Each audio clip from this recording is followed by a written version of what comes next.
여러분 안녕하십니까? 그제 대마초를 흡입하고 부산 해운대에서 광란의 질주를 벌인 포르쉐 운전자에 대해 경찰이 윤창호법을 적용하기로 했습니다. 이 법이 시행된 이후 음주가 아닌 마약류로 인해 혐의가 적용된 건 이번이 처음입니다. 류재민 기자가 보도합니다. 도심 교차로에서 벌어진 광란의 질주와 연쇄 추돌 사고. 사고 10분 전쯤 가해 차량 운전자는 자신의 포르쉐 안에서 대마초를 2모금 흡입했습니다. 옆좌석에 동승한 후배가 한번 피워보라며 대마를 건넸고 운전자는 흡연 이후에도 괜찮다면서 차량을 몰았습니다. 하지만 잠시 뒤 이상 신호가 나타났습니다. 좌회전도 중 도로가에 정차하고 있던 아우디 승용차의 옆면을 긁고 갑자기 속도를 올려 달아나기 시작한 겁니다. 지하차도에서도 승용차를 들이받고 1차선으로 옮긴 뒤에는 통제 불능에 가까운 질주를 벌였습니다.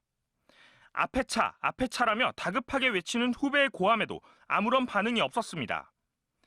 그리고는 곧장 교차로를 향해 돌진해 오토바이와 차량들을 들이받은 겁니다.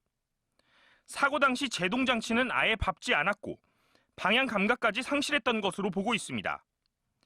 경찰은 술이 아닌 마약에 취한 상태로 차를 몬 포르쉐 운전자에게 이른바 윤창호법을 적용하기로 했습니다.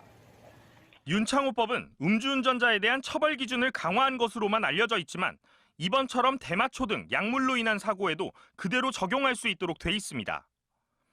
작년 6월부터 윤창호법이 시행된 이후 대마초 등 마약류로 인한 사고에 이 법이 적용된 건 이번이 처음입니다. 사고 영상을 보면 가속 및 전방 주시 의무 위반 등으로 정상적인 운전이라고는 전혀 볼 수 없는 사고라고 보이는데 당시 운전자가 대마를 흡입했다는 그런 내용까지 확인된 상태에서는 수사기관에서 윤창호법을 적용하여 수사를 진행하는 것으로 판단됩니다. 사고 운전자에게 대마초를 건넨 후배 동승자는 간이 시약 검사에서 음성으로 나왔습니다. 하지만 대마를 소지하고 흡연까지 권했던 사실이 확인된 만큼 경찰은 두 사람을 입건해 대마 유통 경로에 대한 수사도 함께 진행하고 있습니다. MBC 뉴스 류잼리입니다.